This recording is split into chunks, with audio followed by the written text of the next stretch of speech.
বিসমিল্লাহির রহমানির রহিম। নারায়ে তাকবীর, আল্লাহু আকবার। সম্মানিত এলাকাবাসী, সুপ্রিয় এলাকাবাসী, আগামী 27শে ডিসেম্বর রোজ শুক্রবার বাদ জুমা হইতে আয়েশা আনোয়ারা নুরিয়া হাফিজিয়া ইবতেদায়ী মাদ্রাসা ও এতিমখানার 5 জন হাফেজ ছাত্রদের পাগড়ি প্রদান উপলক্ষে বার্ষিক ওয়াজ মাহফিলের আয়োজন করা হয়েছে। স্থান পূর্ব শেখ আলম জামে মসজিদ সংলগ্ন মুসাপুর 9 নং ওয়ার্ড, সন্দ্বীপ। উক্ত ওয়াজ মাহফিলে প্রধান ওয়াইজ মাওলানা মোহাম্মদ নুরুন্নবী সাহেব, অধ্যক্ষ নুরিয়া ইসলামিয়া সিনিয়র আলিম মাদ্রাসা, চট্টগ্রাম। বিশেষ ওয়াইজ হজরত মাওলানা আবু তাহের সাহেব, ধর্মীয় শিক্ষক, মুসাপুর বদিউজ্জামান উচ্চ বিদ্যালয় ও খতিব, মাইটভাঙ্গা মক্কি জামে মসজিদ, সন্দ্বীপ।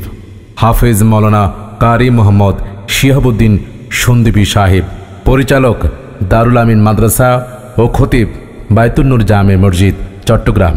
হজরত মাওলানা কাজী নিজামুদ্দিন সাহেব, সুপার, পূর্ব সন্দ্বীপ ইসলামিয়া দাখিল মাদ্রাসা ও খতিব বায়তুল আমান জামে মসজিদ, সন্দ্বীপ।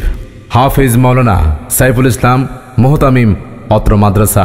বিশেষ দ্রষ্টব্য, নার্সারি থেকে 5ম শ্রেণী পর্যন্ত ও হিফজ বিভাগে ভর্তি চলছে।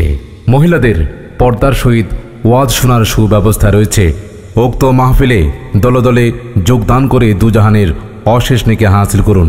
27 ডিসেম্বরের মাহফিলে যোগ দিন দলে দলে আয়েশা আনোয়ারা নুরিয়া হাফিজিয়া ইবতেদায়ী মাদ্রাসা ও এতিমখানার মাহফিলে যোগ দিনে দলে দলে আলহাজ মাওলানা মোহাম্মদ নুরুন্নবী সাহেবের মাহফিলে যোগ দিনে দলে দলে হজরত মাওলানা আবু তাহের সাহেবের মাহফিলে যোগ দিনে দলে দলে হাফেজ মাওলানা কারি মোহাম্মদ শিহাবুদ্দিন সন্দ্বীপী সাহেবের মাহফিলে যোগ দিনে দলে দলে হজরত মাওলানা কাজী নিজামুদ্দিন সাহেবের মাহফিলে যোগ দিনে দলে দলে হাফেজ মাওলানা সাইফুল ইসলাম সাহেবের মাহফিলে যোগ দিনে দলে দলে